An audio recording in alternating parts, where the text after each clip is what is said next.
Hello everybody, I hope this video finds you well. I'm getting over my cold, my throat's a little bit raspy right now, but I want to uh, present a interview with DM. Now, DM is our resident lucid dreaming expert on MM, and he is here to tell his story about how quickly his manifestation for a new house occurred and what it involved. Um, during this presentation, you'll see me on the side making all kinds of sounds. The audio did not catch anything on my side, so I had to heavily redact everything that I said because it just looked like I was talking and pantomiming. So that's how it is. But all of DM's content is pure gold. So I'm presenting it here exactly as it was recorded. I think it's fascinating information, and I hope that you learn something from it. You get something from it. Learn, get, enjoy it. Take care, people. And I hope that you enjoy this one. This is for you. Bye bye. Yeah, that's right. To be honest, okay, so to begin with, I was a bit lazy with my affirmation campaign. I'm going to admit it. I was taking a while. I was reading a lot of your content, but I was still sort of having. I needed to kick up the arse to actually start doing the affirmations and everything, and that's when I was sort of talking to you. And yeah, these landlord and everything, they were just not doing essential maintenance, and my kids were getting mirrors and things falling on them, smashing on their heads and shit like that. So then we started complaining to them and everything, and they tried to jack up the price of our rent to kick us out, and they were thinking up every excuse under the sun to basically kick us out. And it was getting pretty grim because we didn't really have anywhere to go. So then I took your advice and started doing these affirmation campaigns pretty much every day, just the way you say, like 3 months on and 3 months off and everything. And from there, we ended up getting a loan for a house. But the backstory with this is we'd already tried to get a loan, but because I'm a full time carer for SD and she's on disability support pension, basically social security payments, it's really difficult. Banks don't like lending us money unless one of us is a full time has like a proper what they consider a proper job. So we'd already tried. Yeah, it was basically, yeah, I was thinking, yeah, impossible that we were going to get out of this sort of situation. So yeah, we tried to get a home loan in the past, and it had just fallen apart. Banks didn't want to know about us or anything. But then I started doing this affirmation campaign, and around the same time, I came across one of the real estate agents that we were talking to when we were looking for a house because we thought, well, we might as well try and get one again because there wasn't any rentals anywhere near us. Usually rentals were pretty easy to get around where we were, but after COVID and everything, that just yeah came almost impossible. Um, so yeah, then we ended up getting a home loan, and I was actually pretty pissed off because the amount that they said they'd loan us was only $120,000, and we looked around and there was absolutely nothing in anywhere for that amount. I mean, there was a couple of complete holes going, but they were not nice houses. They were, sort of ex meth head type things. One of them we went into and it just smelt like cat pee and cat poo everywhere. It was just disgusting. And so yeah, even then when we said when we got this approval for a home loan, I turned around and told the person that, oh yeah, thanks very much, but I don't think we'll we'll be utilizing it anytime soon because there's just nothing in this area. But anyway, SD, we've got this website over here called Gumtree. I'm not sure if you guys are aware of it. I think it's sort of like Craigslist for you guys for America. Yeah, and there was SD just came across these people advertising their house for sale on there, and even then it said they wanted 145 grand for it. And so we thought, we'll go check it out. It was about 2.5 hours or 3 hour drive from where we were down south. And that particular morning, we were set to go. I think I was feeling a little bit sick and a little bit off, and I really couldn't be bothered driving all that way just to have a look at this house that we probably was going to be out of our price range. No, no, I was this close to just saying, nah, don't bother about it. It'll just be another dead end. And then something inside of me just said, no, you got to go do it. Just get it over and done with. It might turn out to be good. You never know.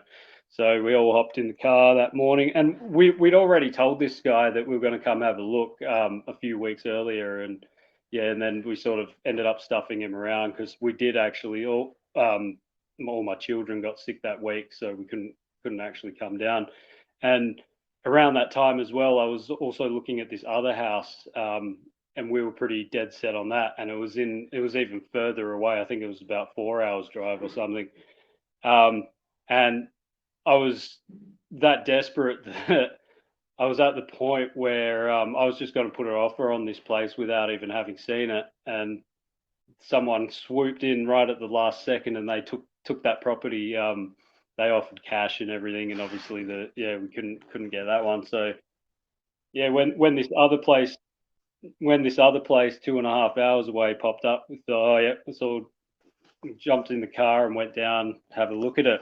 And we get there, and so I've got this $120,000 pre-approval from my bank, and about an extra 5 grand that my parents put in. And we're talking to these people, and they said, the woman said, "Oh, yeah, we've got it up for $145,000, but we'll take 125 for it if you like."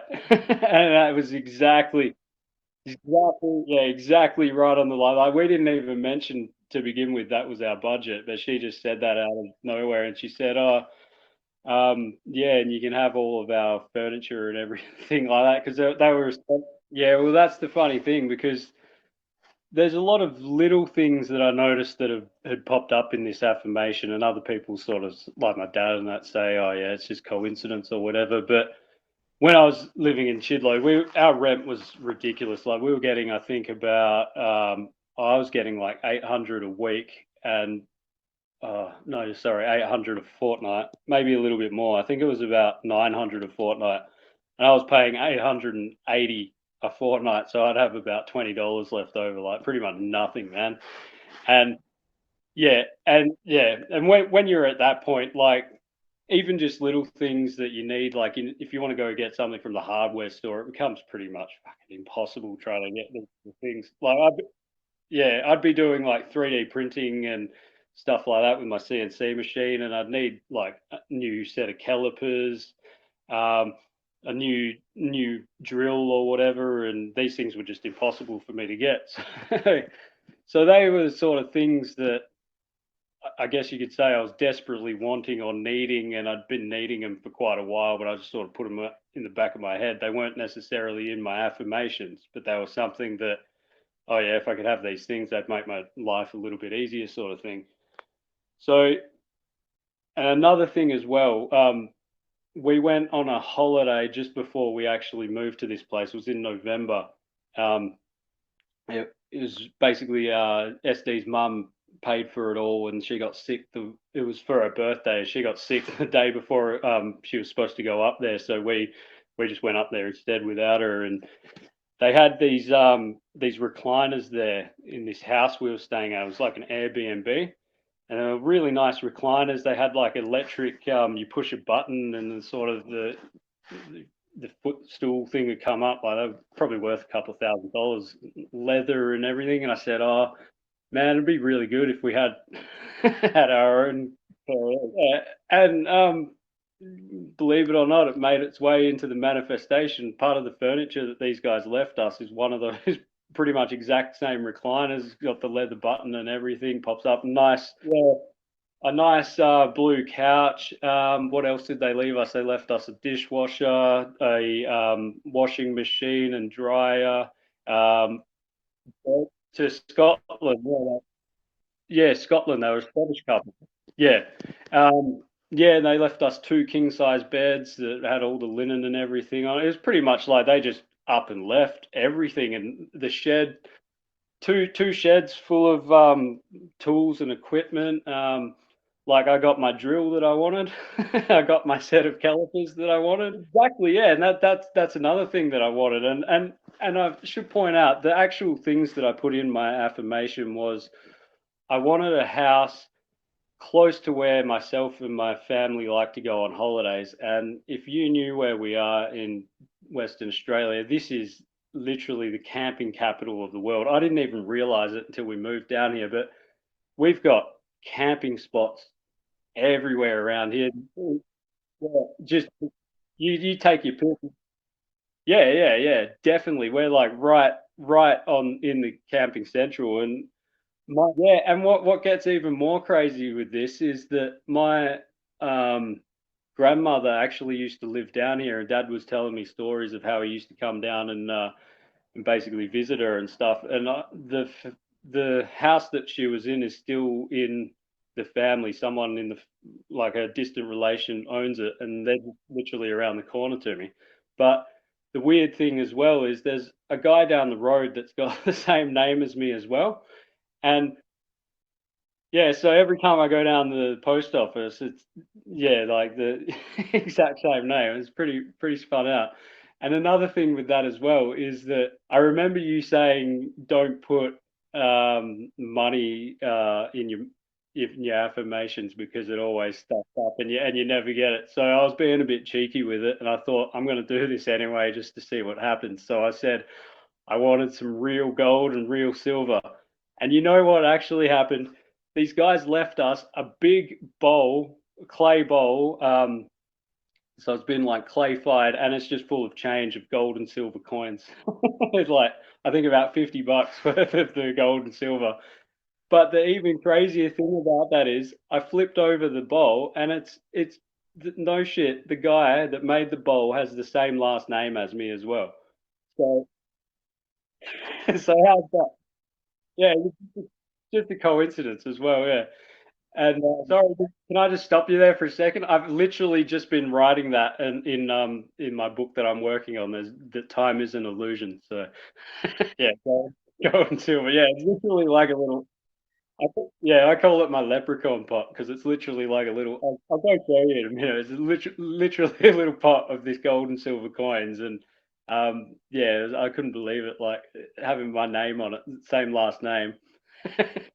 No, it's about 6 months. We moved just about a week before Christmas. So yeah, they're getting used to it. The kids have finally sort of adjusted to it, but we've got a nice big living room here. It's like a 6 by 6 meter living room, a 6 by 6 meter kitchen. It's a pretty old house. I think it's about 100 years old. Needs a bit of work, but yeah, compared to the other things we were looking at, it's a home. It's not yeah, nice to live in. It's nice and homely. Got a good fireplace and everything. But yeah, yeah, yeah, yeah, yeah, definitely. Yeah, the location's great. Yeah, um, since I've been here, I've loved it more than where we were before. It's the forest or the bush down here is really prehistoric. So it's like you go for a drive and you feel like a dinosaur's going to jump out and eat you or something. It's really nice, sort of. Yeah, we that's another thing as well. Yeah, I've always liked Alaska and all the pine trees and everything.